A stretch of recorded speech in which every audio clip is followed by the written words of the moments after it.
ইন্নাল হামদালিল্লাহি ওয়াস সালাতু ওয়াস সালামু আলা রাসূলিল্লাহ আম্মা বা'দু ফাউযু বিল্লাহি মিনাশ শাইতানির রাজীম বিসমিল্লাহির রহমানির রহিম وعباد الرحمن الذين يمشون على الأرض هونا وإذا خاطبهم الجاهلون قالوا سلاما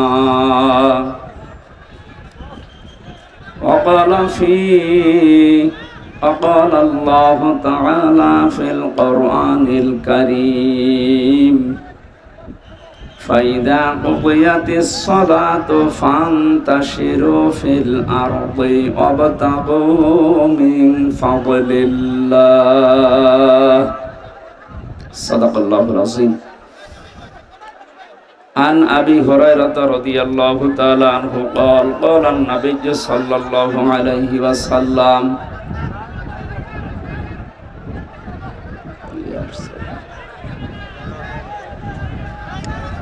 এলাকায় আর একটু জায়গা বড় হলে ভালো হতো, আসলে বৃষ্টির কারণে পরিবেশটা নষ্ট হয়ে গেছে। কষ্ট হচ্ছে, আমরা তো দেখতে পাচ্ছি। এভাবে শোনা লাগবে ভাই, এমনিতেই দিনের বেলা, এরপরও আবার জায়গা সংকীর্ণ। যেভাবে আছেন ওইভাবে ঘন্টা খানিক থাকে, একটু কষ্ট করেন। যে ইবাদতে কষ্ট বেশি হয় ইবাদতে সওয়াব বেশি হয়, এজন্য একটু কষ্ট করেন। عن أبي هريرة رضي الله تعالى عنه قال قال النبي صلى الله عليه وسلم اتقي دعوة المظلوم فإنها ليس بينه وبين الله حجاب رواه ابن ماجه وقال تعالى في شأن رسوله وما زادهم إلا إيمانا وتسليما اللهم صل على سيدنا مولانا محمد وعلى آل سيدنا مولانا আলহামদুলিল্লাহ। বাংলাদেশের ঐতিহ্যবাহী জেলা কিশোরগঞ্জ, কটিয়াদি থানার অন্তর্গত কটিয়াদি বাজার ব্যবসায়ীদের উদ্যোগে মহাবিশ্বের মহাবিশ্বয় আমাদের মালিক, আমাদের মনিব, মহান রব্বুল ইজ্জাত ওয়াল জালালের মুখের পবিত্র বাণী কোরআনে কারীম তাফসীরুল কোরআন মাহফিলের স্বনামধন্য সভাপতি, বিশিষ্ট আলেমে দ্বীন, ইসলামিক চিন্তাবিদ, শিক্ষাবিদ জনাব মাওলানা আবুল কাশেম বিপ্লব, সহসভাপতি, বিশিষ্ট ব্যবসায়ী, ব্যবস্থাপনা পরিচালক, জননী রিয়েল এস্টেট আলহাজ হাফেজ কারি আব্দুল কাদির আতালাল্লাহু উমরাহু ওয়া বারাকাল্লাহু ফি হায়াতি, বলেন আমিন। এতক্ষণ যারা আলোচনা রাখলেন মাওলানা হোসাইন আহমেদ মাহফুজ, হাফেজ মাওলানা সিদ্দিকুর রহমান, মাওলানা মুফতি শফিকুল ইসলাম, মাওলানা সাইফুল ইসলাম, অন্যান্য ওলামা ইকরাম, আমার আগে যারা কথা বলছিলেন, আমাদের অভিভাবক, শ্রদ্ধাভাজন ব্যক্তিত্ব বড় ভাই জনাব ওহিদুজ্জামান দামাত বারকাতুহুমুল আলিয়া, আমাদের পাশে আরেকজন বসে আছেন আপনাদের এ থানার অফিসার ইনচার্জ, আমাদের অভিভাবক। আমরা ওনাদেরকে অভিভাবক যেভাবে দায়িত্ব পালন করে ওইভাবে চাই। শ্রদ্ধাভাজন ব্যক্তিত্ব জনাব সরওয়ার হোসেন, মঞ্চে বসা সম্মানিত ব্যক্তিবর্গ, সামনে বসা মুসলমান ভাইরা, পর্দার আড়ালের সম্মানিতা মা এবং বোনেরা, প্রশাসনের ভাইরা, প্রাণ প্রিয় কিশোরগঞ্জবাসী, আল্লাহর দরবারে শুকরিয়া জানাচ্ছি যিনি কোরআনের জন্য আমাদের অন্তরকে এভাবে পাগল পাড়া বানিয়ে দিয়েছেন। আহলুল কোরআনি হুম আহলুল্লাহি ওয়া খাসসাতু, কোরআনওয়ালা যারা নবীজি জানিয়েছেন তারা আল্লাহর পরিবারভুক্ত লোক। সুবহানাল্লাহ। এ কথার লোড কত, ওজন কত আপনি টের পাচ্ছেন। আমার পরিবারের লোক যেমন আমার কাছে যেই রকম, আমি যেভাবে দেখি তাদেরকে, না ঠিক আছে, কোরআনওয়ালা লোক যারা, এই মানুষগুলোকে নবীজি তুলনা দিয়েছেন এরা আল্লাহর পরিবারের এবং খাস, জানি কোরআনের জন্য যারা পাগল হয়ে দিনের বেলা হাজারো কাজ বাদ দিয়ে এই ময়দানে আসার মন মানসিকতা এবং সুযোগ করে দিলেন, বলছে আলহামদুলিল্লাহ। দরুদ আর সালাম পড়ছি আমাদের নবী মুহাম্মদুর রাসূলুল্লাহ সাল্লাল্লাহু আলাইহি ওয়াসাল্লামের প্রতি। কোরআনে কারিমে আল্লাহ তাকে বিশেষ করে 7টা নামে ডাক দিয়েছেন। আরো নাম আছে, আমি প্রতিটি কথার ভেতর থেকে শিক্ষা বের করি, এই জন্য এই শব্দগুলো নিয়ে আসতেছি। আমরা শুধু শোনার জন্য এসেছি আর বলার জন্য বলে চলে যাচ্ছি, এজন্য না। আমরা এখান থেকে কিছু নিয়ে বাড়ি যেতে চাই। অনেক শিক্ষিত মানুষ এখানে বসে আছেন, আমি চেষ্টা করব প্রত্যেকের খোরাকি দেওয়ার। বিশ্ববিদ্যালয়ে যারা ক্লাস নিত দেখতাম, সামনে যারা আছে ওরা সব এক মানের, 80-82 জন ছাত্র ছাত্রী যারা সব এক মানের, কিন্তু এখানে তো আর ওই রকম না।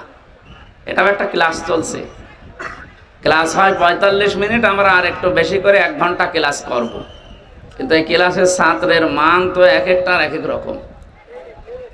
এখানে এমনও লোক আছে ইশারা দিলে বসে, আর একজন আছে একবার বললে বসে, এমনও মানুষ বসে আছে ওরে পিটাবেন তাও বসবে না। আমরা যেন ওই রকম হয়ে না যায়। আপনারা কিশোরগঞ্জ এলাকার মানুষেরা এমনিতে রাষ্ট্রপতির এলাকার মানুষ, জ্ঞানী মানুষ আপনারা। আমরা ইশারা দেব কোরআনে কারিম দিয়ে, আমরা যেন আল্লাহর পক্ষ থেকে আজকের এই মাহফিলটা তিনি যেন হেদায়েতের জারিয়া বানিয়ে দেন, বলেন আমিন। আল্লাহ রাব্বুল আলামিন কোরআনে কারিমে 7টি নাম ধরে নবীজিকে স্পেশাল ভাবে ডাক দিয়েছেন। তার 1 নম্বরে ইয়াসিন। আল্লাহ বলেন, হে নেতা, আমি খেয়াল করার জন্য বলছি, এদিকে তাকান, ক্লাস চলছে। ইয়া হরফে নেতা, ইয়া মানে হে, সিন মানে সাজ্জেদ, বাংলা অর্থ হচ্ছে নেতা। এই শব্দটা শুনলে অনেকে রাজনীতি মনে করে, অনেকে দুনিয়ার সাথে মিলিয়ে দেয়। এটা আখিরাতের সাথে সম্পর্কিত, নয়তো আল্লাহ কোরআনে ইয়াসিন বলে ডাক দিতেন না। আমরা ইয়াসিন সূরার কথা শুনলে অনেকে মনে করি একবার পড়লে 10 খতম কোরআন শরীফ পড়ার সওয়াব হয়। হ্যাঁ, মাস্ট বি, হবে, কিন্তু এর ভেতরে 83টা শিক্ষা আছে, ওগুলো আপনার প্র্যাকটিক্যাল লাইফে থাকা লাগবে। আপনি একটাও মানেন না, শুধু পড়ে যাচ্ছেন। আপনার সওয়াবের পরিবর্তে যেগুলো জানলেন ওর উপরে যদি আমল না থাকে আরো গুনাহ হবে। কথা বোঝাতে পেরেছি? সিন শব্দের 5টা অর্থ পেয়েছি তাফসিরে কাবিরে আল্লামা ফখরুদ্দিন রাজি রহমতুল্লাহ আলাইহি। তিনি বলেন, সিন মানে সাজ্জিদুল আলামিন, সিন মানে সাজ্জিদুল বাশার, সিন মানে সাজ্জিদুল কাউনাইন, সিন মানে সাজ্জিদুল মুরসালিন, সিন মানে সাজ্জিদুল আম্বিয়া। প্রতিটি শব্দের তিনি ব্যাখ্যা দিয়েছেন। প্রথম যে শব্দটা তিনি লিখলেন, সিন মানে সাজ্জিদুল আলামিন, আলমের বহু বচন আলামিন। শুধুমাত্র এই দুনিয়া না, এই জগৎটা না, এরকম বহু জগৎ আল্লাহ বানিয়েছেন। যেখানে আপনি বসবাস করেন না কেন, ইয়াতানাজ্জালুল আমরু বাইনাহুন্না। সূরা তালাকের ভেতরে আল্লাহ জানিয়েছেন প্রতিটি জায়গায় আল্লাহর বিধিবিধান নাজিল হচ্ছে। মঙ্গল গ্রহে যারা আছে তাদের জন্য আল্লাহর ওই রকম বিধান নাজিল করেছেন। চন্দ্র দেশে যারা আছে ওখানকার জন্য আল্লাহর ওই রকম বিধান আছে। পৃথিবীতে যেহেতু আমরা শুধু মানুষ বাস করি, এখানে আমাদের জন্য আল্লাহর আলাদা বিধান আছে। সাইয়্যিদুল আম্বিয়া দিয়ে মুফাসসির বলেন, কেউ যদি মনে করে আমি তো দুনিয়ায় বসবাস করি না, আমি চন্দ্র দেশে আছি, আমি মঙ্গল গ্রহে আছি, ওখানে বসবাস করব। শুনলাম নাকি অনেকে ওখানে জমি কেনা আরম্ভ করেছে। কেনেন, আপনি ওখানেও যদি বাড়ি ঘর বানান, বসবাস করেন, সাইয়্যিদুল আলামিন এই শব্দের দ্বারা আপনাকে মুহাম্মাদুর রাসূলুল্লাহকে চন্দ্র দেশেও মানা লাগবে। আপনি যদি আমি মঙ্গল গ্রহে আছি, আপনার একমাত্র আদর্শ হওয়া লাগবে, নেতা হওয়া লাগবে মুহাম্মাদুর রাসূলুল্লাহ। এই শব্দটা বারবার বলছি কেন? কিয়ামতের ময়দানে আল্লাহ পাক যখন মানুষদেরকে বিচারের জন্য ডাকবেন, আমরা অনেকে এ দেশে উল্টাপাল্টা কথা শুনি যে কিয়ামতে এক একজন পীর সাহেব নাকি লক্ষ লক্ষ মুরিদ নিয়ে হাজির হবে। এটা বানানো কথা, ওটা নিজেদের স্বার্থে বানিয়েছে। কিন্তু কোরআনের কথা, ওয়াকুল্লুহুম আতিহি ইয়াউমাল কিয়ামাতি ফারদা। সূরা মরিয়ম 16 নম্বর পারার 10 নম্বর পৃষ্ঠার 15 নম্বর লাইনের 95 নম্বর আয়াত। এটা ফি জিলালিল কোরআনে আছে। ব্যাখ্যা করে বলতে গেলে অনেক সময় লাগবে, আমি শুধু একটু ইঙ্গিত দেই। আল্লাহ বলেন কিয়ামতে প্রতিটি মানুষকে আমার সামনে আমি বিচার করার জন্য ডাক দেব, স্রেফ একা একা। কয়জন করি? শুধু এদিকে হাঁ করে তাকিয়ে থাকা না, এবার নিজের দিকে আয়াতটা মিলান তো। কিয়ামতে প্রতিটি মানুষকে আল্লাহ নিজের সামনে যখন দাঁড় করাবেন, আপনার আশেপাশে কেউ নেই, স্রেফ আপনি একা। ফাইদা নুফিখা ফিস সূরি ফালা আনসাবা বাইনাহুম ইয়াউমাইযিন ওয়ালা ইয়াতাসাআলুন। সূরা মুমিনুনের ভেতরে আল্লাহ জানিয়েছেন, সিংহায় ফৎকার দেওয়ার সঙ্গে সঙ্গে যত রকমের সম্পর্ক তোমার সাথে দুনিয়ার মানুষের ছিল, যত রকমের সম্পর্ক বলতে এখানে পারিবারিক সম্পর্ক আছে, রক্তের সম্পর্ক আছে, বিবাহের সম্পর্ক আছে, দলীয় সম্পর্ক আছে। এ কথা বুঝতেছেন? পৃথিবীর যত রকমের সম্পর্ক আপনার সাথে মানুষের ছিল সব কাট হয়ে যাবে। এমনকি কিয়ামতে কেউ কাউকে দেখলে পরিচয় দেওয়া দূরের কথা, আগে পালাবে। কোরআনে কারিমে আল্লাহ 7 প্রকার মানুষের নাম দিয়েছেন। ইয়াউমা ইয়াফিরুল মারউ মিন আখিহি ওয়া উম্মিহি ওয়া আবিহি ওয়া সাহিবাতিহি ওয়া বানিহি ইলা আখিরি আয়াত। আল্লাহ বলেন কিয়ামতে মানুষ দেখলেই সর্বপ্রথম পালাতে আরম্ভ করবে তার ভাইয়ের কাছ থেকে। প্রশ্ন আসতে পারে, পৃথিবীতে ভাইয়ের চাইতে আপনজন আছে মা, মায়ের নাম আল্লাহ কেন দিলেন না প্রথমে? জবাব দিয়েছেন মুফাসসিরিন ইকরামে ভাবে, পৃথিবীতে আপনি যদি অন্য কোনো জায়গায় গন্ডগোল করেন, যদি দোষ আপনারও থাকে, ভাইয়ের কাছে আসলে দেখবেন দোষ আপনার। এমন অনেক ভাই আছে নিজের ভাইয়ের দোষ জানার পরও প্রতিপক্ষকে মারার জন্য উদ্যোগ নেয়। ওর ভরসা যেহেতু ভাইয়ের উপরে ছিল, এজন্য আল্লাহ ভাইয়ের নামটা আগে দিয়েছেন।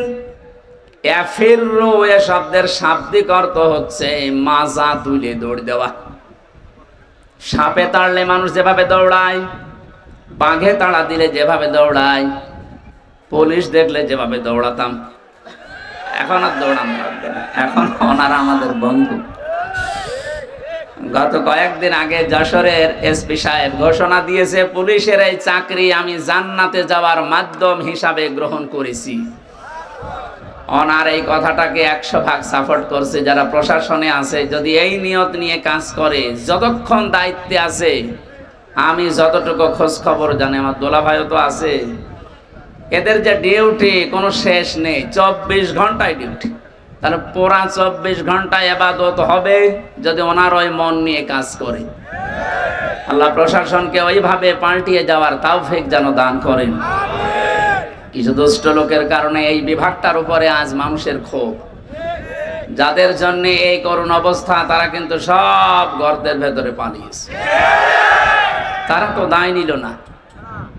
হাজারো এই নিচের যারা আছে এখন কান্নাকাটি করে যে আমরা এখন করবো কি। আমার বাড়ির নিচতলায় একটা পুলিশ ছিল, ও যে কোথায় গেছে আল্লাহ মনে হয় জানে না, এত ভয়ে ছিল। 5 তারিখে বিকালে লোকজন এসে বলছে ওনারা বের করে দিন, মেরে ফেললাম। মেরে ফেললাম না, আমি নিচতলায় এসে নেমে দেখি যে না, আমরা তালা মারা, কেউ নেই, সব আল্লাহ রাস্তায় চলে গেছে। এই অবস্থার সৃষ্টির জন্য যেই কয়টা মানুষ দায়ী, এই কয়টা মানুষের বিচার করা দরকার। সাধারণ যে মানুষগুলো যারা দায়িত্ব পালন করার জন্যই করছে, আল্লাহ রাব্বুল আলামিন প্রশাসনে এখন যারা আছে, আমার যশোরের এসপির কথা শোনার পরে মনটা ভরে গেছে যে আমি দায়িত্ব পালন করছি, এটাই আমার জান্নাতে যাওয়ার মাধ্যম। এই কথাটা কত উপরের কথা আপনি চিন্তা করেছেন? এই জন্য মানুষ যখন দৌড়ায় কোনো কিছু দেখলে খুব বেশি জোরে ফোর্সে মাজা তুলে দৌড় দেওয়া, বাংলায় পরে খেচ্ছে দৌড়। আল্লাহ বলেন এইভাবে দৌড়াবে। সর্বপ্রথম ভাইয়ের কাছ থেকে, মায়ের কাছ থেকে, বাবার কাছ থেকে, স্ত্রীর কাছ থেকে, সন্তানের কাছ থেকে, বন্ধুর কাছ থেকে, নেতার কাছ থেকে। এই যে যতগুলো মানুষের নাম সিরিয়ালে বললাম, মাথায় যদি মগজ থাকে ভাবেন তো দুনিয়ায় বিপদে পড়লে মানুষ এদের কাছে সিরিয়ালে আগে যায়। কথা বলেন ঠিক কিনা? আর কোরআন যেহেতু আমরা 100% বিশ্বাস করি, কোরআন জানাচ্ছে যে আগে পালাবে। এখান থেকে একটা সূক্ষ্ম তথ্য আপনাদেরকে দিতে চাই, যদিও এই সমস্ত জেলাতে এগুলো একটু কম আছে, ময়মনসিংহ বিভাগে একটু বেশি, আপনারা ওই বিভাগে পড়েননি। অনেক মানুষ বিশ্বাস হয় ওদের এই কথা মতো করে আছে যে কোনো চিন্তা নেই, যা করি করি, বাবা আছে। আপনার বাবা আছে, পালাবে, দৌড়াবে। সূরা আবাসের আয়াতগুলো তার প্রমাণ যে কতগুলো মানুষের নাম আল্লাহ সিরিয়ালে দিলেন। কি বলে আপনার বিবেকে? ভাই যদি পালিয়ে যায়, মা যদি যায়, আমার মনে হয় পীর সাহেব বলবে আল্লাহ আমি পীরই ছিলাম না। কিসের পীর? পরিচয় দিলে এখন আমি নিজে ধরা খাবো। নিজে বলবে আমি এগুলো কিছু ছিলাম না, আমি পালালাম। যত রকমের সম্পর্ক আল্লাহ বলেন আনসাব, নসবের বহু বচন, সব সম্পর্ক শেষ। এই চোখ বন্ধ হলে সবকিছু থেকে আপনি মুক্ত। কিয়ামতের ওই কঠিন ময়দানটা যখন আল্লাহ আপনাকে ডাক দেবে, সামনে যদি কেউ দাঁড়িয়েও থাকে, চিনতে পারলে বলবেন এই তো আমার ম্যাডাম তামান্না। ও বলবে না, আমি আপনাকে চিনি না। আমি হাসির খোরাকি দেওয়ার জন্য বলছি, এটা বাস্তব আসতেছে আমাদের সামনে। এবার নিজেকে একটু দাঁড় করিয়ে দেখেন তো, আপনার এই 60 বছর, 50 বছর, 45 বছর, আমার এখন 32 বছর, এই বয়সটা আমি যা করেছি, সত্যি যদি আমি এখন আল্লাহর সামনে দাঁড়াই, যা করে গেলাম এটা কি জবাব দেওয়ার মতো কায়দায় আছে? না, নেই। আমার তো 32 বছর না, মাঝে মাঝে মনে হয় আল্লাহ তুমি যদি বলো হামজা 2024 সালের আগস্ট মাসের 31 তারিখ পর্যন্ত তোরে মাফ করে দিলাম, শুধু সেপ্টেম্বরের 1, 2, 3 এই 3টা দিনের জবাব দিয়ে জান্নাতে চলে যায়। আমার যা জীবন, এই 3 দিনের জবাব দেওয়া সম্ভব না। আপনি পারবেন না? আপনি পারবেন।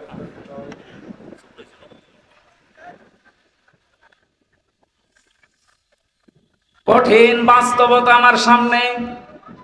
কাবা শরীফ তাওয়াফ করছিলাম যখন, ষষ্ঠ চক্করে দেওয়ার সময় একটা দোয়া মনে আসতেছে, পড়ছিলাম আল্লাহ আল্লাহুম্মা ইন্নী আলাইয়া হুকুবান ফিমা বাইনি ওয়া বাইনিকা। কাবা সামনে নিয়ে বলা হচ্ছে মাবুদ আমি তোমার গোলাম, তুমি আমার মালিক, তুমি আমাকে গোলাম হিসাবে সেই নেই থেকে শুরু করে হামজা বানিয়েছো।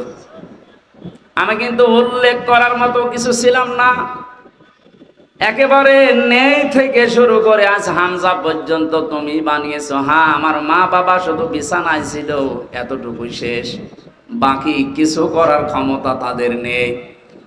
বিজ্ঞান জানিয়েছে বাবার স্ফলিঙ্গ দিয়ে দ্রুত গতিতে পানিটা যখন বের হয়ে মায়ের রেহেমের ভেতরে যায়, 40টা দিনে মহান আল্লাহ এটাকে 4টা ভাগে ভাগ করেন। ফালিয়ানজুরিল ইনসানু মিম্মা খুলিকা মিন মাইন দাফিকিন ইয়াখরুজু মিন বাইনিস সুলবি ওয়াত তারাইব। আলেম যারা আছেন একটু খেয়াল করেন তো, আল্লাহ বলেন মানুষকে নজর করে না তার জন্মের দিকে। আল্লাহ এমন একটা জায়গায় হাত দিয়েছেন, দুর্বল একটা জায়গা। মানুষকে যদি কেউ ঘায়েল করতে চায়, ছোট করতে চায়, মুখ বন্ধ করে দিতে চায়, সে যেন তার দুর্বল জায়গায় হাত দেয়। আল্লাহ দিয়েছেন এমন একটা জায়গায় হাত দিয়েছেন, আপনি উস বিষ করার মতো ক্ষমতা পাবেন না। কে নিয়ে এত লাফালাফি করো তুমি? আমাকে বানিয়েছি কি দিয়ে? দেখো যে পানিটা বাবার শরীর থেকে বের হলেই বাবার শরীর পর্যন্ত নাপাক হয়ে যায়, যেখানে লাগে ওই জায়গাটাও নাপাক হয়ে যায়। কথা বলে না কেন? এটা দিয়ে তোমারে আমি বানালাম। এই যে সলবন এবং তারাইব দিয়েছেন আল্লাহ। আরবি ভাষায় সলবন এক বচন, তারাইব বহু বচন। বাবার লজ্জাস্থানকে সলবন বলা হয়, মায়ের লজ্জাস্থানকে তারাইব বলা হয়। বাবার ক্ষেত্রে আল্লাহ এক বচন দিলেন, মায়ের ক্ষেত্রে বহু বচন দিলেন কেন? এই আয়াতের ব্যাখ্যায় আমি দেখেছি মুফাসসির লিখেছেন, পৃথিবীর ময়দানে মায়ের চাইতে বাবার কষ্ট 3 ভাগ কম হয়। বাবা শুধু বিছানায় থাকা পর্যন্ত, এখান থেকে শুরু করে দুনিয়ার মুখ দেখানো যত দায়িত্ব পালন করেছে আপনার মা। কোরআনে কারীম জানাচ্ছে, হামালাতুহু উম্মুহু ওয়াহানান আলা ওয়াহানি ওয়া ফিসালুহু ফি আমাইনি আনিশকুর লিল্লাহ ইলা আখির আয়াত। কষ্টের পরে কষ্ট সহ্য করে মা তোমাকে পেটে বহন করেছিল 10 মাস 10 দিন। এরপরে ডেলিভারির যে কষ্টটা, বিজ্ঞান এই শব্দটা নিয়ে গবেষণা চালিয়ে দেখেছে। আমরা যত পুরুষ এখানে বসে আছি, যত শক্তিশালী পুরুষ হোক, মোহাম্মদ আলী কিলে নাম শোনেননি? এই লোকটা পর্যন্ত 45 ইউনিট কষ্ট যদি তাকে দেওয়া হয় মারা যাবে। এর বাইরে আর সহ্য করার ক্ষমতা পুরুষদের শরীরে আল্লাহ দেয়নি। বিজ্ঞান জানাচ্ছে, একটা মা যখন সন্তান দুনিয়াতে মুখ দেখাতে ডেলিভারির কষ্টটা সহ্য করে, কমপক্ষে তার কষ্ট হয় 57 ইউনিট। একবারে শরীরের 24টা হাড় ভেঙে গেলে যেমন কষ্ট হয়, আমার এই মুখটা দুনিয়াতে দেখাতে মায়ের ওই কষ্ট হয়েছিল। শুধু এতটুকু শেষ করেননি, 2 বছর পর্যন্ত আমার মা আমাকে দুধ খাওয়িয়েছেন। এই 3টা বিষয়ের কারণে আল্লাহ পাক জন্মের ক্ষেত্রে যেখানে দিয়েছেন সেখানে বহু বছর মায়ের তারাইব। ও পৃথিবীর মানুষরা, এই যে আনিশকুর লিল্লাহ এই শব্দের ব্যাখ্যা পড়তে গিয়ে একটা আশ্চর্য বিষয় আমার কাছে এসেছে। আল্লাহ যেখানেই তার নিয়ামতের শুকরিয়া আদায় করো, শুকরিয়া আদায় করো এই কথা দিয়েছেন, পুরা কোরআনে দেখবেন ওই জায়গার পরে আল্লাহ মা বাবার শুকরিয়া আদায় করো এই শব্দটা লাগিয়েছেন। আব্দুল্লাহ ইবনে মাসউদ রাদিয়াল্লাহু তাআলা আনহু থেকে বর্ণিত একটা হাদিস পেয়েছি, আয়াতের ব্যাখ্যায় তাফসিরে হাক্কানিতে পাবেন। তিনি লিখেছেন, পৃথিবীতে কেউ যদি আল্লাহর নিয়ামত পাওয়ার পরে শুকরিয়া আদায় করে কিন্তু মা বাবার শুকরগুজারি করে না, ও যেন আল্লাহকেও মানে না। আজ এইটা যদি আমাদের দেশে থাকতো, তাহলে থানায় অন্তত মা বাবা নিয়ে সন্তানের দায়িত্ব কর্তব্য অবহেলা এরকম কোনো মামলা অভিযোগ ওনাদের কাছে যেত না। আশা করছি একটা খুব ভালোভাবে চেষ্টা করবেন মানার। এটা গুরুত্বপূর্ণ এত বেশি, কিয়ামতে একটা প্রাচীর আল্লাহ বানিয়ে রাখবেন। এই যে প্রাচীর দেওয়া আছে, এখানে আল্লাহ কিছু মানুষকে দাঁড় করাবেন। ওই যে যারা দাঁড়িয়ে আছে মনে করেন ওইভাবে দাঁড়িয়ে থাকবে। ওইদিকে জান্নাত, এইদিকে জাহান্নাম। ওদেরকে আল্লাহ জান্নাতে দেবে না। নবীজি বললেন ওদেরকে আল্লাহ জান্নাতে না দিয়ে দাঁড় করিয়ে রাখবে আরাফ নামক এই প্রাচীরের উপরে, জান্নাত জাহান্নামের মাঝে। সাহাবীরা বলে, হুজুর জান্নাতে দেবে না কেন? বলে মানুষগুলো দুনিয়াতে ইবাদত বন্দেগী করেছিল কিন্তু মা বাবার হক আদায় করেনি, এই জন্য জান্নাতে দিচ্ছে না। জাহান্নামে দিচ্ছে না কেন? বিশ্ব নবী বলেন জাহান্নামে দেয় না আল্লাহ এই কারণে, এই মানুষগুলো পৃথিবীর ময়দানে আর যাই করুক না কেন দিন কায়েম করা লাগবে, এই চেষ্টা সাধনায় লিপ্ত থাকতো। সূরা সাফের 10 নম্বর আয়াতের তাফসিরে আছে, পৃথিবীতে যারা আল্লাহর দিন কায়েম করা লাগবে এই টেন্ডেন্সি নিয়ে চলে, কায়েম যদি হয় ভালো, না হলে অসুবিধা নেই, কিন্তু এই চেষ্টা করার কারণে আল্লাহ একামতে দিন কায়েম করা এটা ফরজ। এই কারণে আল্লাহ তাদেরকে জাহান্নামে দেবে না। জাহান্নামে না দিলেও তো জান্নাতে দিচ্ছি না যাদের কারণে, যে বিষয়টা যদিও ছোট মনে হচ্ছে এটা কিন্তু অনেক বড় বিষয় আমাদের জন্য। আজকে থেকে সিদ্ধান্ত নেওয়া লাগবে, পৃথিবীর কোনো দিন যেন মা বাবার সাথে বিয়াদবি করা, তাদের সাথে তাদের হক নষ্ট করা আমার দ্বারা না হয়। যতই নামাজ রোজা করি, পাগড়ি বেঁধে তসবিহ হাতে নিয়ে 24 ঘন্টা জিকির করি না কেন, মা বাবার হক যারা আদায় করেন না, আপনি ওই প্রাচীরে দাঁড়িয়ে থাকবেন, জান্নাতে যেতে পারবেন না। আমি যে নেই থেকে শুরু করেছিলাম, এ পানিটা মায়ের রেহেমের ভেতরে যাবার পরে আধুনিক বিজ্ঞান যারা কোরআনে কারিমের আয়াতের তাফসীর বের করেছেন আমি দেখেছি, ওনারা বলেন যে এই মায়ের পানিটা বাবার পানিটা একসাথে মিলে 43-এর পরে 4টা জিনিস তৈরি হয়: চুল, রগ, হাড় আর পর্দা। রক্ত, গোশত, চর্বি আর চামড়া, 4-8টা জিনিস এক হয়। 6 মাস যখন আস্তে আস্তে বয়স হয়ে যায় মায়ের পেটের ভেতরে, তখন ক্ষুধার উদ্রেক দেখা দেয়, খাবারের প্রয়োজন হয়। আল্লাহ পাক বলেন আমি যে রব নামটা নিয়েছি এই জন্যে তোমাকে আমি 5টা জিনিস দান করি। ওয়াজআলা লাকুমুস সামআ ওয়াল আবসারা ওয়াল আফইদা ইলা আখির আয়াত। শ্রবণ শক্তি, দর্শন শক্তি, বাক শক্তি, আকেল শক্তি আর ঘ্রাণ শক্তি, এই 5টা আমি আল্লাহ দান করি মায়ের। তোমাকে তৈরি করার জন্য 8, 5, 13টা জিনিস এক হয়ে যায়। তখন আস্তে করে মায়ের পেট থেকে নিয়ে আসার ব্যবস্থা করি। আল্লাহু আখরাজাকুম মিন বুতুনি উম্মাহাতিকুম, মায়ের পেট থেকে বের করার দায়িত্ব আমি আল্লাহর। এখন অধিকাংশ মেয়েরা এই দায়িত্বটা দিয়েছে ডাক্তারকে। এই স্টেজে যারা বসে আছে তাকান তো, এদের একটার মাকেও সিজার করা লেগেছে? কথা বলছেন এখন? আমি সহজে কয়টা আছে তাকান, একটার মাকেও তো সিজার করা লাগলো না। আর এখন যারা আছে 100টার প্রায় 80টা সিজার ছাড়া হচ্ছে না। কারণ এই লোকটার মায়ের বিশ্বাস ছিল আল্লাহর উপরে যে পরিমাণ, এখন এদের বিশ্বাস, ওই বিশ্বাসটা দাঁড়িয়েছে ডাক্তারের উপরে। সন্তান পেটে আসতে দেরি, স্বামীকে বারবার নিয়ে চলো কোথায়? ক্লিনিকে। কেন? দেখা লাগবে পেটে, জন্ডিস না লেডিস। 10 মাস 10 দিনে মনে হয় 4-5 বার করে আল্ট্রাসাউন্ড করে।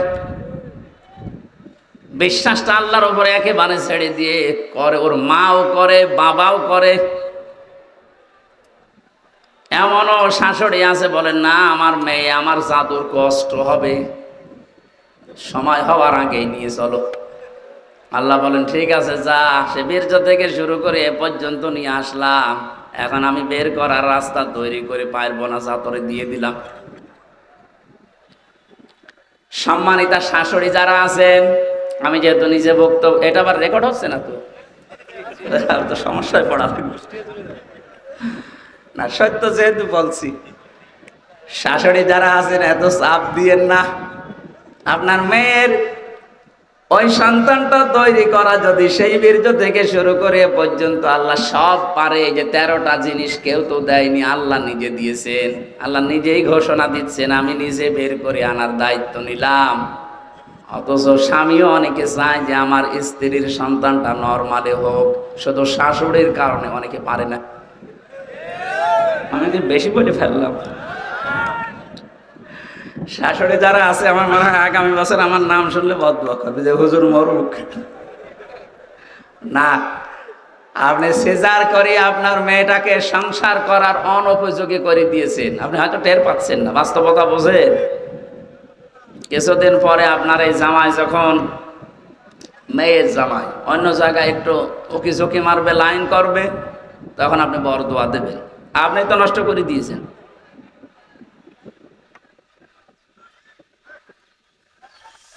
আমার ভাইরা, আল্লাহ রাব্বুল আলামিনকে কালকে শুরু করে এই যে হামজা পর্যন্ত বানালে আমারে, যত কিছু দেবার দুনিয়াতে সব তুমি আমাকে দিয়ে দিয়েছো। হাল আতা আলাল ইনসান হাইনুম মিনাদ দাহরি লাম ইয়াকুন শাইআম মাযকুরা। আমি তো জন্ম হওয়ার আগে উল্লেখ করার মতো কোনো বিষয়ও ছিলাম না। তুমি আমাকে যা যা দেওয়ার সব তোমার রব নামের খাতিরে আমাকে দিলে। 5টা বিষয় আল্লাহ যে আলাদা ভাবে আপনাকে দিয়েছেন, একটু কোনোদিন ভেবেছেন? ওটা কিন্তু দুনিয়ার কেউ দেয় না। শ্রবণ শক্তি, দর্শন শক্তি, বাক শক্তি, আকেল শক্তি আর ঘ্রাণ শক্তি।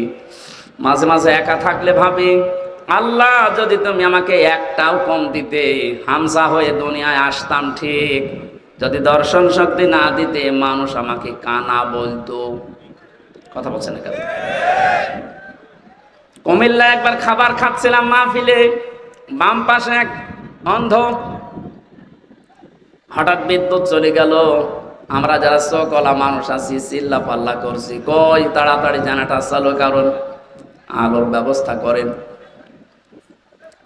অন্ধ আমার হাত চেপে ধরে বলছে, হুজুর চিল্লাচ্ছেন, মাত্র কয়েক মিনিট কারেন্ট চলে গেছে, আপনারা চিল্লান।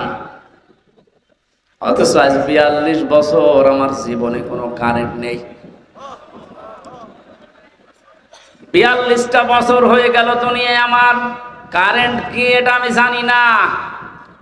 ওই দিন অন্ধ আর একটা কথা জানিয়েছিল যে চোখওয়ালা মানুষ যারা, ওরা তো এমনিতেই দেখে, ঘুমিয়ে থাকলে স্বপ্নেও দেখে, কিন্তু আমরা অন্ধ যারা ঘুমিয়ে থাকলে স্বপ্নেও কিছু দেখি না, শুধু একটা আওয়াজ শুনি। আপনি ওর জায়গায় নিজেকে দাঁড় করিয়ে বলেন তো, আপনি কি পেয়েছেন জীবনে? কিছুই যদি না পেয়ে থাকেন, শুধু চোখ দুইটার কারণেও তো সেজদা দেওয়া যায়। কথা বলে না কেন? জামাত ইসলামের যিনি আমির এখন ডাক্তার শফিকুর রহমান, ওনার সাথে জেলখানায় আমি ছিলাম, এক রুমে দেখেছি মাঝে মাঝে উনি সেজদা দিত শুধু এইটার দিকে তাকিয়ে। বুড়া মানুষ, মুরব্বী মানুষ, 65 বছরের বয়স, সারাদিন আদালতে থাকার পরে যখন আসতেন রাত 8টা, 8:30, 9টায়, কিছুক্ষণ নামাজ আদায় করার পরে সেজদায় পড়ে যেতেন। এক সেজদায় 45 মিনিট, 1 ঘন্টা, 1.5 ঘন্টা পড়ে আছে। আমি যুবক মানুষ, এশার নামাজ পড়ে ঘুমিয়ে দেয়, 2 ঘন্টা 2.5 ঘন্টা পরে ঘুম ভেঙে দেখি পড়ে আছে সেজদায়। কি স্যার সেজদা দিচ্ছেন? হামজা, যে চোখ দুইটা আল্লাহ দিয়েছে, নিয়ামত যদি সারা রাত ও সেজদায় থাকি আদায় হবে না।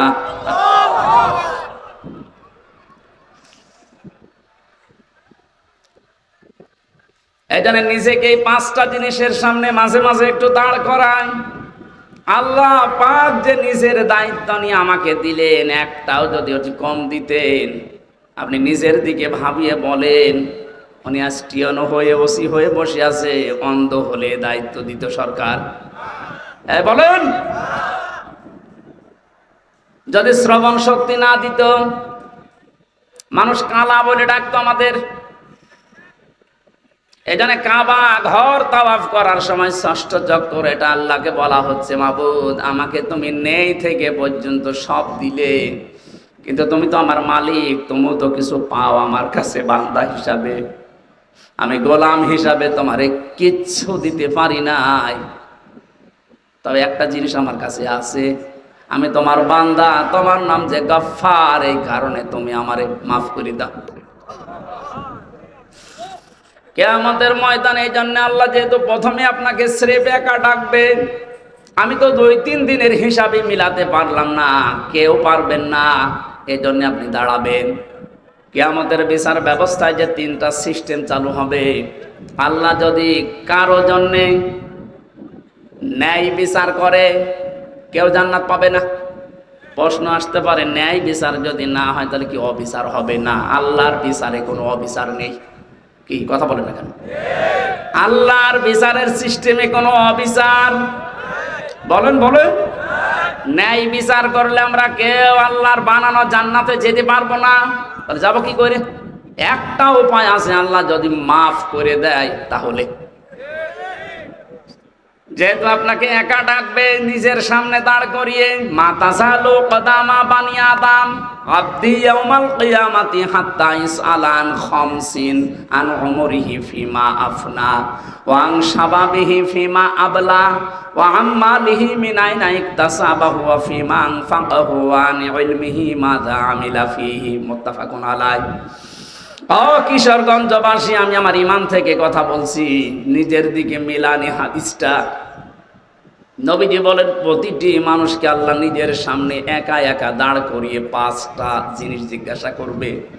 1 নম্বরে বলবে, তোরে আমি একটা হায়াত দিয়েছিলাম 60, 70, 80 বছরের, কি করে কাটালি বলতো?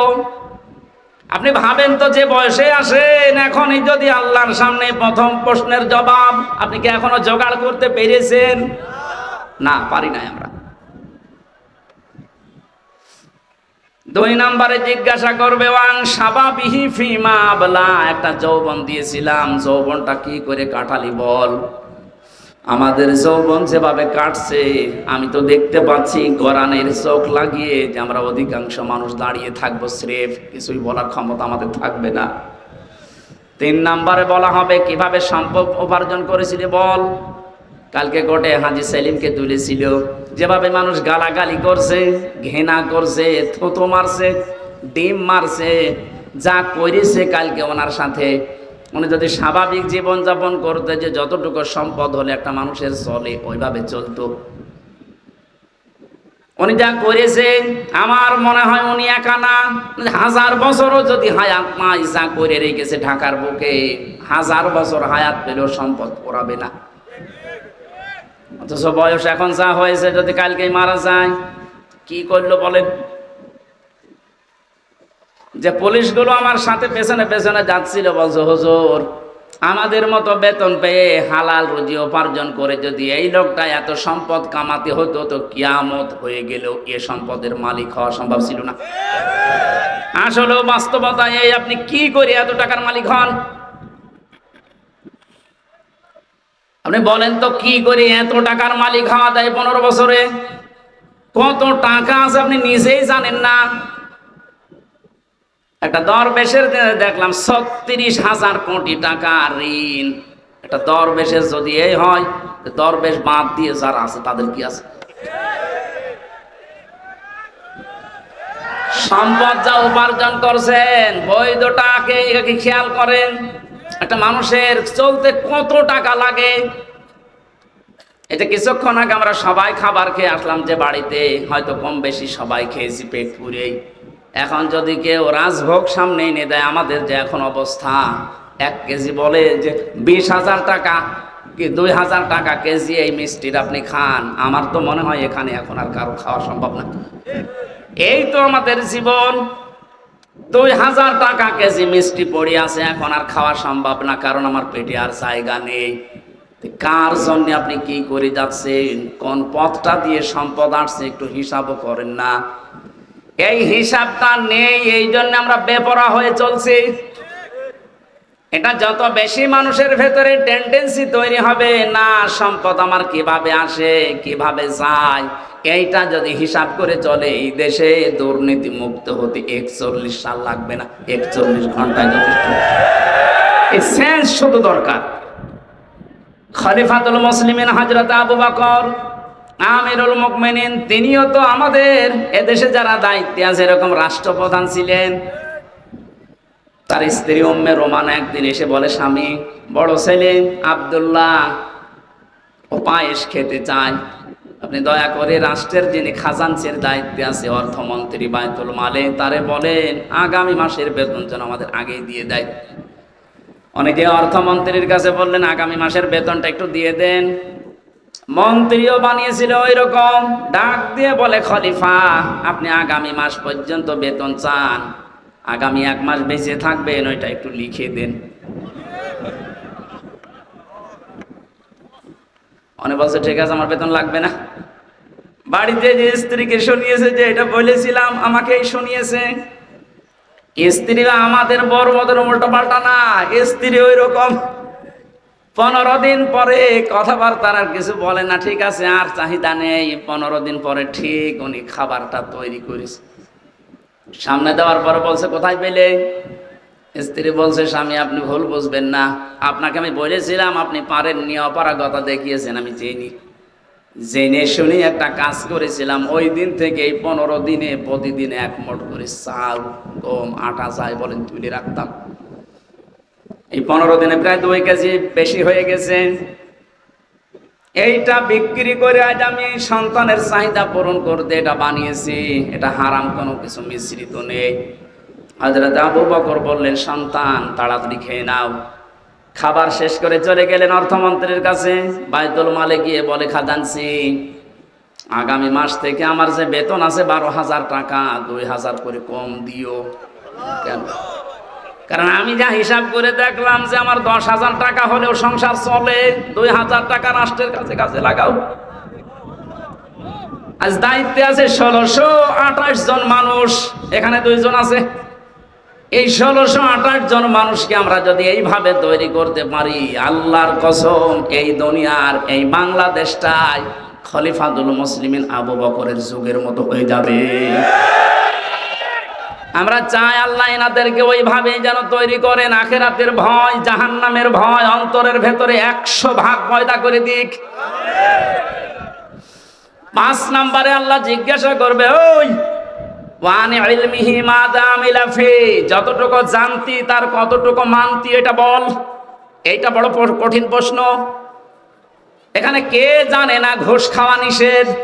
কে জানে না সুদ খাওয়া নিষেধ? মানুষের উপরে জুলুম করা নিষেধ? কে জানে না? এই যে জানার পরেও আপনি মানেন নাই, জানার পরে যারা মানে না ওরা আল্লাহর কাছে জালেম। কি আপনি না জেনে ভুল করেছেন, ওটা আল্লাহ মাফ করে দিলে দিতে পারে, কিন্তু জানার পরেও কেউ যদি না মানে ও কিন্তু আল্লাহর দরবারে জালেম। জালেমের যতগুলো আয়াত আল্লাহ কোরআনে দিয়েছে আমার কাছে ভয়ঙ্কর মনে হয় সূরা শূরার 42 নম্বর আয়াতটা, ইন্নামাস সাবিলু আলাল্লাযীনা ইয়াযলিমুনান নাস ইলা আখির আয়াত। সূরা শূরা 42 নম্বর আয়াত 25 নম্বর পারার 6 নম্বর পৃষ্ঠার 13 নম্বর লাইনে আছে। এটা ইবনে কাসিরে আছে তাফসিরে। আল্লাহ পাক বলেন, আমি নিজে কেস করব, মামলা দেব তাদের বিরুদ্ধে যারা মানুষ হয়ে মানুষের উপরে জুলুম করে। এই আয়াতটা পড়ার পরে আমার মনে হয় বাংলাদেশে আমরা হাজারো মানুষ আল্লাহর মামলার আসামি। পুলিশের কাছে এখন বাধা দিয়ে দেখেন, কালকে এই মামলা পাবেন, পুলিশ বাদী কেস হবে।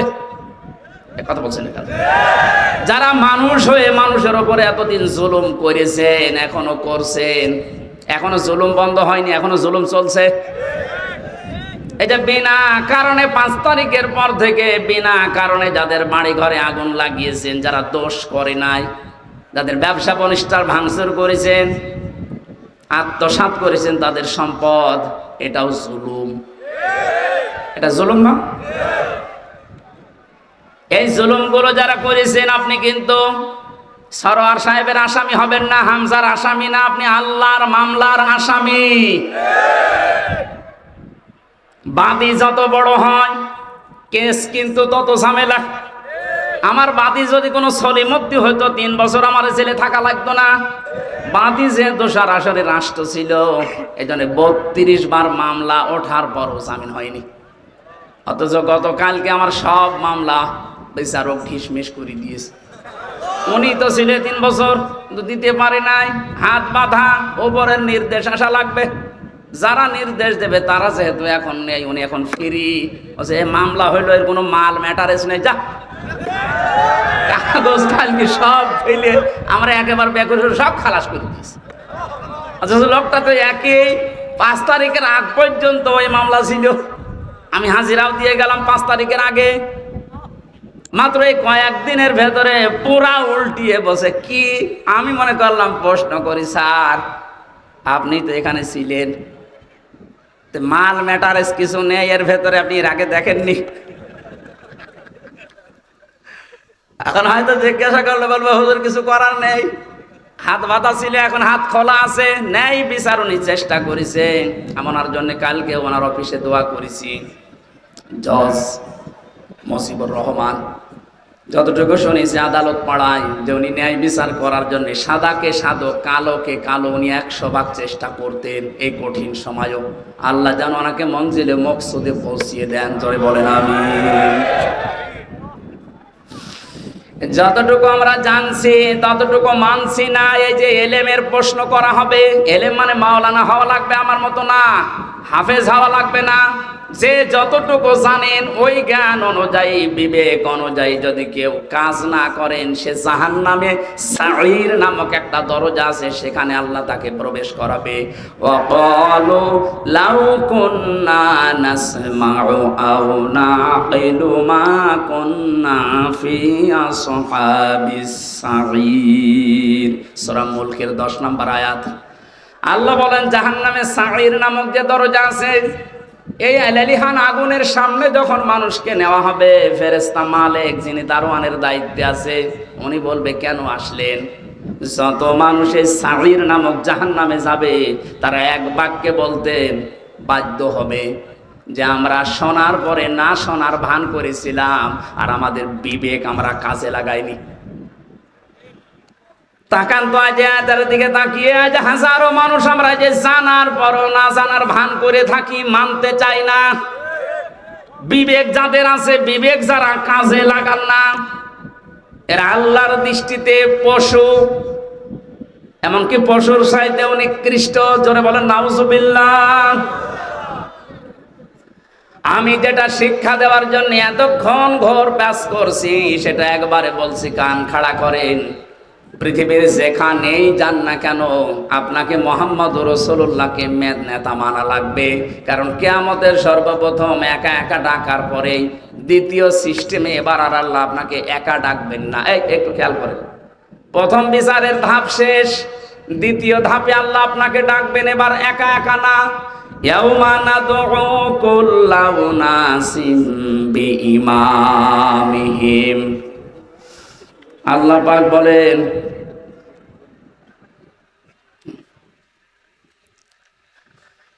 পাক বলেন, সূরা এটা বনি ইসরাইলের 72 নম্বর আয়াতের প্রথম অংশে আছে, কিয়ামতে এবার সিস্টেমে আমি ডাকবো মানুষকে তার নেতার সাথে, ইমামের সাথে। ও কিশোরগঞ্জবাসী, এটা আখিরাতের সম্পর্কিত, এই জন্য আমি বিষয়টা ক্লিয়ার করছি। কিয়ামতে আল্লাহ মানুষকে দ্বিতীয় ধাপে ডাকবেন একা একা না নেতার সাথে? আগে নেতা, এরপরে কর্মী।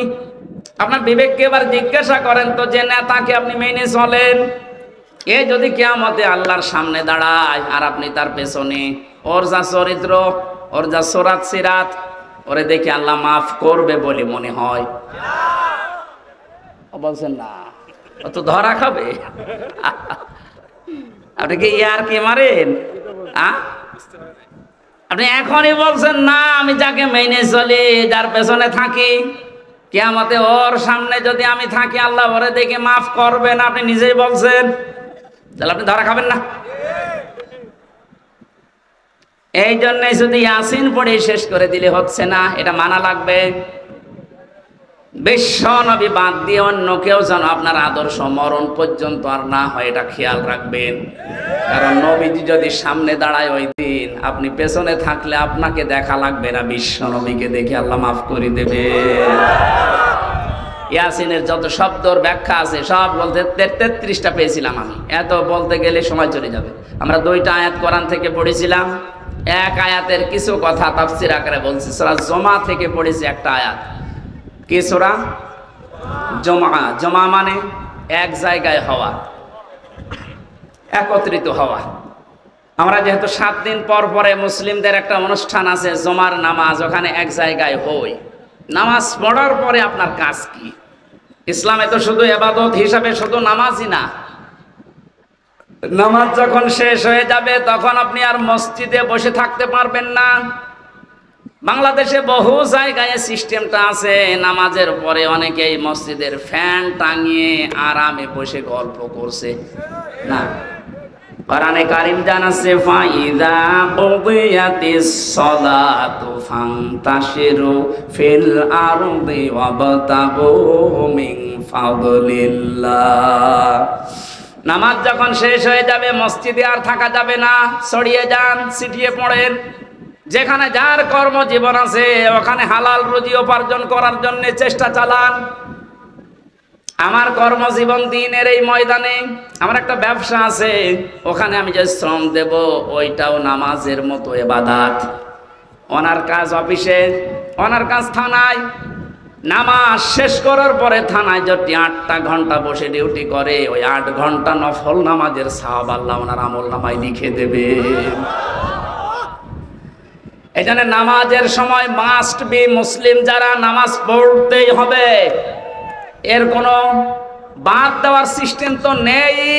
অনেকে চেয়ারে নামাজ পড়েন, মাসলা বলছে একটা, আপনি যদি দাঁড়িয়ে নামাজ পড়তে না পারেন বসে পড়বেন, বসে যদি না পারেন শুয়ে পড়বেন। কোন কারণে বাবুগিরি দেখানোর জন্য চেয়ারে নামাজ পড়া লাগবে আপনার? এই এলাকায় হয়তো সিস্টেম নেই, এটা কুষ্টিয়ায় আছে। আমার মনে হয় এই মাসলা বলা ঠিক হইল না। ঠিক আছে না, আপনি কোন কারণে বসেছেন? সব কাজ আপনি বাইরে করে বেড়াচ্ছেন, আর এখানে এসে আপনার যে সিস্টেম না, এটা যায় না আপনার সাথে। আপনি যদি অপারগ হয়ে থাকেন, বসে দাঁড়িয়ে নামাজ পড়তে পারছেন না, আপনি বসে পড়েন। কথা বুঝতেছেন? বসেও আপনি পারেন না, আপনি শুয়ে শুয়ে ইশারা করেন যে আমি এখন রুকু যাচ্ছি, এখন সেজদা করছি। এই যদি এইটাও না পড়েন, অজ্ঞান হয়ে গেছেন, আপনার নামাজ মাফ। এমনকি মেয়েদের যখন দুনিয়ায় সন্তান আসে, প্রথম যে পানিটা দেখা যায়, এই অবস্থায় যদি সন্তানের মাথা বের হয়ে যায়, বিশ্ব নবী বলেন তোলার ভেতরে ছেলেটার মাথাকে বিছিয়ে দিয়ে মহিলাকে বলো নামাজ পড়তে। এত বড় গুরুত্বপূর্ণ একটা বিধান, যদিও নামাজের এই বিধানটা আমাদের দেশে এখন রাষ্ট্রীয়ভাবে কায়েম নেই, এই জন্য ওয়াজ করা লাগছে। যদি রাষ্ট্রীয়ভাবে কায়েম হয়ে যায়, তখন আর নামাজের ওয়াজ এই দেশে করা লাগবে না। আল্লাহ যেহেতু একটা সুযোগ আমাদের সামনে দিচ্ছে, নামাজ রাষ্ট্রীয়ভাবে কায়েম থাকলে কি শান্তি পাওয়া যায়, ওটা এখনো দেখেননি। আমি বিশ্বের বহু দেশে ঘুরেছি, কিছু কিছু জিনিস আঁচ করতে পেরেছি। কোরআনে কারিমের বিধানটা যেন আল্লাহ আমাদের চর্ম চোখে দেখায় যে নামাজ রাষ্ট্রীয়ভাবে দেশে কায়েম হয়ে গেছে। বলেন আমিন। আর এটা কায়েম করবে ফেরেশতারা? এই কথা বলে দেখেন, যারা ওই জায়গায় বিলটা পাস করবে, এরকম মানুষকে আল্লাহ যেন দায়িত্ব দেন। তাহলে নামাজ শেষ করবেন কেন? কারণ পৃথিবীতে রহমত ছাড়া বেঁচে থাকার সম্ভব না। আপনি এক পা ফেলেছেন আর এক পা ওঠাবেন, এই পা তুলতে গেলেও রহমত লাগবে কার? আপনি যদি নিজের মাস্তানিতে চলতে চান, পারবেন না। কোরআনে কারীম জানাচ্ছে প্রতিটি মানুষের এই পায়ের পেছনে, প্রতিটি কদমে কদমে একটা ফেরেশতা সাহায্য করে। আল্লাহ যদি অর্ডার দিয়ে দেয় এর কদমে আর সাহায্য করবেন, আপনি প্যারালাইজড হয়ে পড়ে থাকবেন। এই জন্য যেহেতু রহমত দরকার, আর পৃথিবীর যত রহমত আছে সব দরবারে, গাছতলায়, মাজারে, কোথায়? কোরআনে কারিমে আল্লাহ রাব্বুল আলামিন বলেন ফাইদা কুদিয়াতিস সালাতু ফান্তাশিরু ফিল আরদ। নামাজ যখন শেষ হয়ে যায়, এই আয়াতের ব্যাখ্যা করতে গিয়ে আমি ইবনে কাসিরে পড়তে পড়তে পেয়েছি যে তোমাদের জীবনে রহমত দরকার। দুনিয়ার কোনো জায়গায় এত রহমত নেই যত রহমত আল্লাহ তার ঘর মসজিদে রেখেছেন। এখানে প্রবেশ করার প্রথমেই মানুষকে বলা লাগে কি? আল্লাহুম্মা আফতাহলি আবওয়াবা রহমাতিকা। হে আল্লাহ, আমি তোমার রহমতের জন্য এসেছি, যত দরজা আছে একটা না আবওয়াব, সব দরজা খুলে দাও। তাহলে মসজিদের জন্য, রহমতের জন্য কোন জায়গা? আরো জোরে। এটা পাওয়ার জন্য মসজিদে যাবেন তো? যত কাজ থাক সব আজান হওয়ার পরে স্টপ। আগে ফরজ নামাজটা শেষ করেন, খুব জরুরি হলে আপনি ফিরে আসেন, এরপরে আপনি আবার কাজে লাগেন। নফল সুন্নত যদি পড়তে না পারেন, সময় যখন পান পড়ে নিয়েন, কিন্তু ফরজ মাফ নেই। মাস্ট বি ফরজ নামাজ মরণের আগ পর্যন্ত ছাড়া যাবে না। কেউ যদি ফরজ নামাজ ছেড়ে দেয়, আল্লাহ বলেন আমি ওর দায়িত্ব ছেড়ে দেই। টের পেয়েছেন কত বড় কথা এটা? আপনি আল্লাহর দায়িত্বেই থাকবেন না। এই জেলায় যিনি এসপি আছেন, পুরা জেলার মানুষকে কন্ট্রোল করার জন্য, নিরাপত্তা দেওয়ার জন্য সরকার তাকে দায়িত্ব দিয়ে এখানে পাঠিয়েছেন। এই কটিয়াদির মানুষগুলো সহজ সরল ভাবে চলতে পারে, নিরাপত্তা নিয়ে চলতে পারে, সব কাজ নির্বিঘ্নে যেন করতে পারে, এই জন্য দায়িত্ব দিয়েছে সরকারি নারে। এই কথা বলছেন এখানে। ওনার দায়িত্বের বাইরে চলে গেলে আপনি কিন্তু বিপদের সম্মুখীন হবেন। পুলিশ এখন নেই, এই জন্য আমরা এখনো আতঙ্কগ্রস্ত। এটা কাটেনি। কুষ্টিয়া থেকে পর্যন্ত কাল আমি 4:30টার সময় এসে পৌঁছিয়েছি। পুলিশ যেহেতু এখন সেরকম অ্যাক্টিভ না, এই জন্য হাজারো ভয় মনের ভেতরে, না জানে আবার কে গাড়ি থামায়। ওনারা যে দায়িত্বে আছে, ওই দায়িত্বের ভেতরে আপনাকে থাকা লাগবে, শান্তি স্বস্তি নিরাপত্তা নিয়ে থাকতে পারবেন। আল্লাহ পাক বলেন আমার রহমতের বাইরে চলে গেলে তুই 1 সেকেন্ডও টিকে থাকতে পারবি না।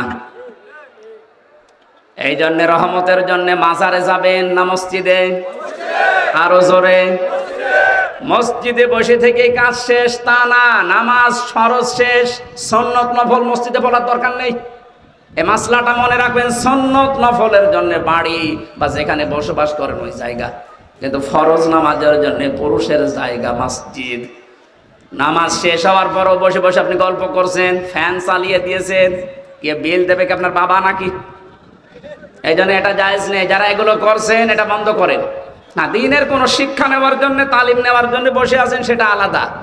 তাছাড়া মেয়ে বিয়ে দেবেন, ধান লাগাবেন জমিতে, এই নিয়ে আপনি গল্প শুরু করেছেন নামাজের পরে মসজিদে ফ্যান ছেড়ে দিয়ে।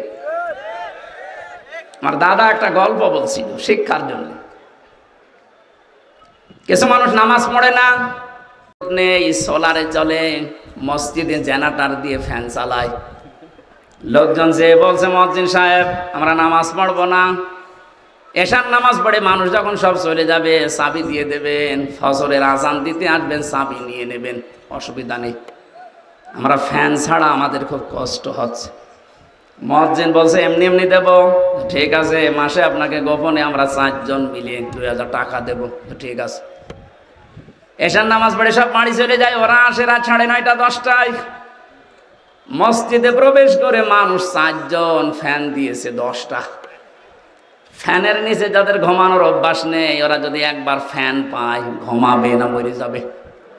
মরে গেছে এমন ঘুম। একবার ফজরের সময় মুয়াজ্জিন এসেছে, আজান দেবে, যে লাইট দিয়েছে দেখেন নাউজুবিল্লাহ, কারো কাপড় ঠিক নেই, ওদের মাঝখানে দাঁড়িয়ে চিল্লানি দিয়েছে, মসজিদে থাকা জায়েজ নেই। রাত বাদ করে ওটা বলছে মুয়াজ্জিন সাহেব কি ফতোয়া দিলেন, মসজিদে থাকা জায়েজ নেই মানে? হ্যাঁ, মসজিদে থাকা জায়েজ নেই, ফতোয়া দেন, দলিল কি বলেন? দলিল কি? আমি নিজে দেখলাম। কিসের দলিল দেব? কোন দলিল লাগবে না, বিনা দলিলে হারাম। নামাজ শেষ হওয়ার পর আপনি কোন কারণে আল্লাহর ঘরে বসে বসে সময় কাটাবেন, কি দায়িত্ব আপনার? এই জন্য আল্লাহ আয়াত নাযিল করে জানালেন নামাজ শেষ, ছড়িয়ে যা, ছিটিয়ে পড়, অবতাগু মিন ফাদলিল্লাহ, আল্লাহর অনুগ্রহ, ফজল কোথায় পাওয়া যায় সেখানে দৌড়িয়ে যা। এই যে ফজল মানে রিজিক, ফজল মানে, এই জন্য মসজিদ থেকে বের হওয়ার সময় মানুষ দেখবেন বলে আল্লাহুম্মা ইন্নী আসআলুকা মিন ফাদলিকা, হে আল্লাহ আমি তোমার কাছে চাই ফজল, অনুগ্রহ, রিজিক। কিন্তু শব্দের দিকে খেয়াল করলে যেটা দেখা যাচ্ছে, আল্লাহ কিন্তু নামাজের আগে ওয়াজকুরুল্লাহ দেননি, যে নামাজ পড়তে গেলে আল্লাহর জিকির বেশি বেশি কর নেই। তো কর্মজীবনে যে, বাস্তব জীবনে যে, প্র্যাকটিক্যাল লাইফে যেন আপনি আল্লাহর জিকির, আল্লাহর স্মরণ মসজিদের চাইতেও বেশি করেন। এই জন্য ওয়াজকুরুল্লাহ কাসীরা দিয়েছেন। আয়াতের এই দ্বিতীয় অংশটুকু আমাদের দেশে আজ 100% কায়েম করা লাগবে। মসজিদে গেলে মানুষ আল্লাহকে কম বেশি ডাকে বা ডাকবে, এটা স্বাভাবিক, কিন্তু কর্মজীবনে যে অধিকাংশ মানুষ আমরা ভুলে যাই। কুষ্টিয়ার বড় বাজারে একবার তেল কিনতে গিয়ে একবার দেখি একটা লোক তেল মেপে দিচ্ছে, আর ওই যে কি দিয়ে মেপে দিত, কোটা দিয়ে, প্রত্যেকটা একটু করে কম দেয়, কিছু বললাম না। ওই লোকটা যখন চলে গেল, কাছে গিয়ে বললাম মুরব্বি, মাথায় টুপি দিয়ে আপনি একই কাজ করলেন, এ কাজ করা আপনার ঠিক হয়েছে? কিছু কথা বলার পরে আমারে ধমক দিয়ে বলছে বেশি বোঝো। টুপিটা খুলে ফেলে দিল, পকেট থেকে একটা সাদা টুপি বের করে বলছে এটা আমার নামাজ পড়া টুপি, আর ওইটা তেল বেচা টুপি। বলেন তো কোথায় আছে? আমি শুধু হাসির জন্য বলছি না, বাস্তবতা এইটাই। ওই যে নামাজে স্মরণ করেছিল যে টুপিটা মাথায় দিয়ে, ওই টুপিটা মাথায় দিয়ে যদি ওর কর্মজীবনে আল্লাহকে স্মরণ করতো, প্রতিবার একটু একটু করে কম দিতে পারতো। কোরআনে কারিমের জন্য জানিয়েছে ওয়াইলুল লিল মুতাফফিফিন আল্লাযীনা ইযা ক্তালু আলান নাসি ইস্তাফুন, ধ্বংস হয়ে যাক ওই মানুষগুলো, যেই মানুষগুলো ওজনে কম বেশি করে, নেওয়ার সময় বেশি নেয়, দেওয়ার সময় কম দেয়। এটা শুধু দোকানদারদের জন্য না। আমরা মনে করছি যারা ওজন করে ওজনে কম বেশি দেয়, তা না। এই যে চেয়ারে বসে আছি, এটা একটা ওজনের চেয়ার। এখানে যে যেখানে আছেন ওই জায়গায় আপনার ওজন আছে। শিক্ষকতা যারা করে, শিক্ষকরা তো নেওয়ার সময় বিভিন্ন জায়গা থেকে জ্ঞান ঠিক মতোই নেয়, দেওয়ার সময় আর দিতে চায় না, বলে প্রাইভেট পড়া লাগবে, কোচিং করা লাগবে। এই যে নেওয়ার সময় ঠিক মতো নিলেন, দেওয়ার সময় আর ক্লাসে দিতে চান না, তখন আলাদা ক্লাস, আপনি আল্লাহর বরদোয়ার শামিল। আমাদের দেশে কিছু সংখ্যক, আমরা যেহেতু 96% মুসলিম, 4% আছে অন্য ধর্মের মানুষ, নবীজির হাদিস অনুযায়ী তারা আমাদের কাছে আমানাত। এই কথা বলেন না কেন? তাদের সম্পর্কেও কিন্তু ওজন হবে কিয়ামতে। আপনি তাদের সাথে ব্যবহার কি করেছিলেন, তাদের যে দায়িত্ব, ওটা যদি অমুসলিম প্রতিবেশী হয়, কিয়ামতের দিনও কিন্তু আপনার দরবারে মামলা দিতে পারবে আল্লাহর দরবারে। যেহেতু ওনারা সংখ্যায় কম, আমরা অনেকে এখন ধোয়া তুলেছি যে সংখ্যালঘু, সংখ্যালঘু না, এ শব্দটা বলা যায় না। কিসের সংখ্যালঘু সংখ্যাগুরু? এদেশে যারা জন্ম নেবে তারা এই দেশের নাগরিক, বৈধ। হ্যাঁ, কথা বলেন। সুতরাং সংখ্যালঘু সংখ্যাগুরু বলে এদেশে কিচ্ছু নেই। একটা বিশৃঙ্খলা তৈরি করার জন্য কিছু মানুষকে দিয়ে এই কাজ ওরা করাচ্ছে। হিন্দু ভাইরা যারা আছেন, খ্রিস্টান বা অন্য বৌদ্ধ যারা আছেন এদেশে, যাদের জন্ম, আমার যেমন অধিকার আছে, আমি 96% তাতে কি, আপনি 4% তাতে কি, আপনার ঠিক ওই রকমই অধিকার আছে। আপনার ধর্ম আপনি 100% নিরাপত্তা নিয়ে পালন করবেন, কোনো বাধা নেই। বাধা যে দেবে তারে প্রতিহত করা ফরজ। ওনাদের সাথে ভালো ব্যবহার করা ইবাদত। আকুলু লিন-নাসি হুসনা, আল্লাহ বলেন আকুলু লিল মুসলিমিনা হুসনা। মুসলমানের সাথে হাসি মুখে কথা বললে সওয়াব হয় না, লিন-নাস, মানুষের সাথে হাসি মুখে কথা বললে সওয়াব হয় সাদকা দেওয়ার। হিন্দু কি মানুষ না? খ্রিস্টান মানুষ না? এজন্য ওনাদের সাথে মানুষের মতো আচরণ করা লাগবে। এটা একটা ইবাদত, এটা কর্মজীবনে এটার একটা কর্ম। আমাদের এই এলাকায় আছে কিনা জানি না, আমাদের এলাকায় তো অত হিন্দু নেই। এই এলাকায় যদি অমুসলিম কেউ থাকে, আপনারা মুসলিম বেশি, তাতে কি, তাদের সাথে আচরণ করা লাগবে, কারণ এটা একটা ওজনের স্তর। কিয়ামতে এইটাও পাল্লায় মাপ দেওয়া হবে। এমন কোনো কাজ যেন আমরা না করি যে এই কারণে আবার ধরা খেয়ে যাচ্ছে। বিশ্বনবী জানিয়েছেন, কোন এলাকায় যদি অমুসলিমরা থাকে তারা তোমাদের কাছে আমানত, ওদের উপর যদি অত্যাচার করো বিনা কারণে, কিয়ামতে আমি নবী তোর বিরুদ্ধে মামলা দায়ের করব ওর পক্ষ নিয়ে। এখানে এলাকায় যদি এরকম কিছু করে থাকেন, নামাজ পড়ছেন, রোজা রাখেন, পাগড়ি মাথায় দিয়ে আসেন, কিন্তু ওদের অধিকারগুলো আপনি নষ্ট করেন, ওদেরকে ভীতি সন্তুষ্ট হয়ে রাখেন না, কিয়ামতে আপনি নবীর মামলার আসামি হবেন। নবী শেষ পর্যন্ত ওই হিন্দু লোকটার পক্ষ নিয়ে, ওই খ্রিস্টানের পক্ষ নিয়ে আপনার বিরুদ্ধে দাঁড়াবে। নবী যদি আমার বিরুদ্ধে দাঁড়ায়, আল্লাহ মাফ করে দেবে। এই বিবেকটুকু কাজে লাগে না? কখনো ওদের অধিকারগুলো যেন নষ্ট না হয়। ওদের পূজা প্রবণ যা আছে পাহারা দিয়ে করানো লাগবে। যদি ওদের ইবাদতে কোনো বিঘ্ন হয়, আপনি দায়ী থাকবেন কিয়ামতে। আল্লাহ আমাদের বুঝ দান করুন, বলেন আমিন।